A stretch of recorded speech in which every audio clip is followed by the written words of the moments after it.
what they gonna say as soon as that national anthem is sung and the ending part of it. So y'all Texans fans, you better get ready, because here we go.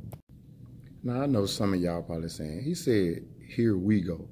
Let me give you a little history for the here we go. And this is mainly for some of the Texans fans that, you know, I've been going at throughout the season, like Nicky Jenkins, a.k.a. Trineka, Ronnie Armstrong, Rodney Smith, Ed Tillman, by default, Hershel Wafer, who's actually a Dallas Cowboys fan, and Mike Littleton, who's also an Oakland Raiders fan. But I can understand Hershel's point, because the Texans, Cowboys, a Cowboy most likely is a Texan. And then with Mike Littleton, I don't know what's going on with him. He's just kind of confused. But, you know, Chiefs fan by default. My uncle played for the Chiefs from 91 to 2000, three-time Pro Bowler, Mr. Kimball Anderson.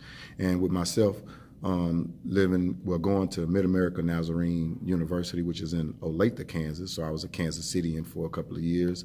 Ottawa University, which also I attended, which is in Ottawa, Kansas. So I was an Ottawan. Jeff City, Missouri, played for the Jeff City Jaguars of the SCFL. And then after I got traded to the Springfield Rifles, which is in Springfield, Missouri. So, you know, I have some ties in Kansas City. So big shout out to the Chiefs fans.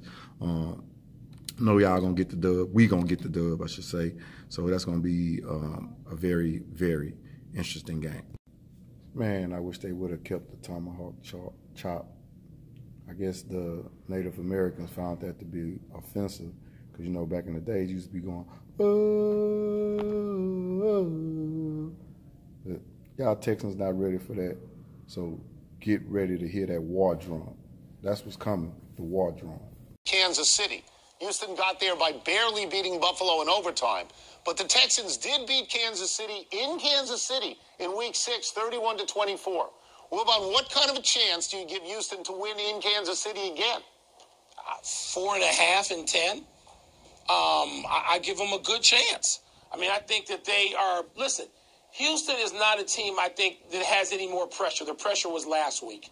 They're going on the road this week. Everybody's talking about Kansas City and Patrick Mahomes and what the Chiefs can do. And the Chiefs like the best team for the next 3 years, blah, blah, blah, blah, blah. Right. And I think that suits Houston better than being, you know, a favorite last week, to be honest with you. So I give them a pretty good chance, Tony, but I, too, will take Kansas City in this game. I like Kansas City because they've won 6 in a row, and in those 6 games, they've allowed only 11.5 points per game. And Houston does not have a big scoring offense. But if you want to go the other way, let's talk about Andy Reid in the playoffs for a second, because he's 12-14 overall. He got to the Super Bowl once in Philadelphia, and since then he's 5-9 in the playoffs. He's 2-5 in Kansas City in the playoffs, and 1-3 at home in Kansas City in the playoffs. So if you want to take the other team based on the fact that Andy Reid can't win in the playoffs, you can make that case. I'm going with Kansas City, but I can see the other side.